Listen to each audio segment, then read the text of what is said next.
Si je vous disais qu'un objectif équivalent à 300 €, comme le Nikon 50 mm 1.4, est plus lumineux qu'un objectif à plus de 1000 €, comme le Canon 50 1.2, vous me prendriez pour un fou. Et pourtant, c'est le cas. C'est parti!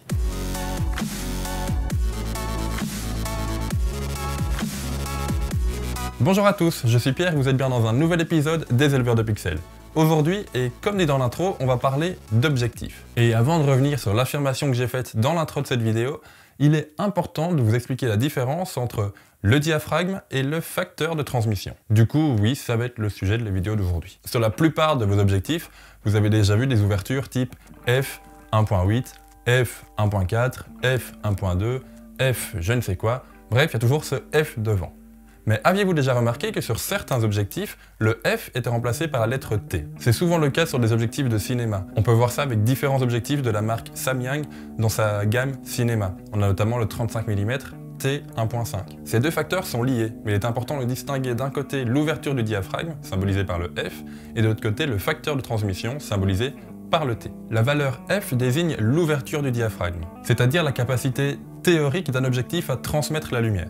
Et cette notion est déterminée par des critères physiques. Alors on va pas trop rentrer dans les détails aujourd'hui, parce que c'est vraiment pas le but de cette vidéo, mais pour ceux qui voudront en savoir plus, je vous laisse la formule là. Donc F, l'ouverture du diaphragme, c'est bien la distance focale, imaginons un 50 mm, sur un diamètre du faisceau de lumière, soit le diamètre de l'objectif. Et évidemment, plus large est le diamètre de l'objectif, plus grande est l'ouverture du diaphragme. Il faut pas être trop calé en maths pour savoir ça, ça paraît logique, en gros, plus c'est grand, plus il y a de lumière qui rentre. Oui, mais ça c'était simple, tout le monde connaît, c'est la valeur du diaphragme. Qu'en est-il du facteur de transmission? Lorsque la lumière passe à travers un objectif, elle est chamboulée par plein de systèmes optiques. La réfraction, la diffraction, bref, tout ce qui se passe à l'intérieur de votre objectif. Et tout ça, ça entraîne forcément une certaine perte de lumière. Et la valeur T, c'est ce qui désigne vraiment la lumière qui arrive à votre capteur. Et alors là, au niveau de la formule, je vous la laisse quand même parce que ce serait pas logique de ne pas vous la donner, mais il va falloir s'accrocher un minimum à son slip si vous n'êtes pas calé en maths. T, donc le facteur de transmission, c'est l'ouverture du diaphragme, imaginons 1.8, sur la racine du pourcentage de lumière atteignant l'objectif. Imaginons qu'un objectif dispose d'une ouverture de 1.8, c'est à peu près ce que tout le monde a, et qui transmet 80% de la lumière jusqu'au capteur. On a alors un facteur de transmission T2. Et comme un objectif ne peut jamais laisser passer toute la lumière qu'il reçoit, le facteur de transmission, T2 dans ce cas-ci, est toujours supérieur à la valeur du diaphragme, 1.8. On n'aura jamais un facteur de transmission plus petit que la valeur du diaphragme.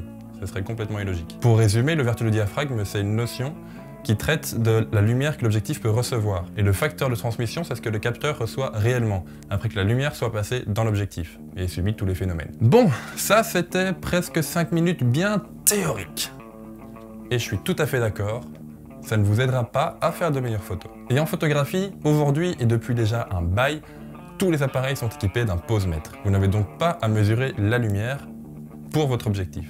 Ça se fait automatiquement. Donc clairement, entre un objectif T2 et un objectif T3.5, c'est l'appareil qui va voir la différence et qui va augmenter la vitesse, diminuer la vitesse ou jouer avec les ISO à votre choix. Ces calculs se font plus souvent dans le cinéma, quoique aujourd'hui ils ne se font plus trop, mais ils se faisaient beaucoup avant. Parce que certains objectifs avaient une construction optique plutôt complexe et ne bénéficiaient pas de tous les traitements qu'on a aujourd'hui, nanocristal, anti-reflet et tout le bordel. Ce qui fait que la différence entre le diaphragme annoncé et le facteur de transmission pouvait être très conséquent. Alors pour revenir à ce que je dis dans l'intro, si vous allez calculer ça sur le site DxO, le site des puristes, vous verrez que le Nikon 50 mm 1.4G, qui équivaut à peu près à 300 €, a un facteur de transmission de T 1.5. Or, le Canon 50 mm 1.2 de la série L a un facteur de transmission de 1.7.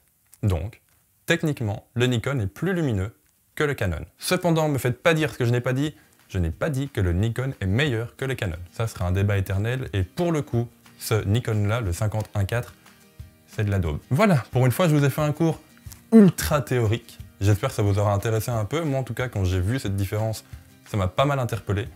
J'ai vu ça sur un groupe il y a quelques mois déjà, où une personne a dit oui, mais de toute façon, il faut calculer le facteur de transmission, parce qu'entre plusieurs 50 mm, il y en a peut-être un qui sera plus lumineux que l'autre.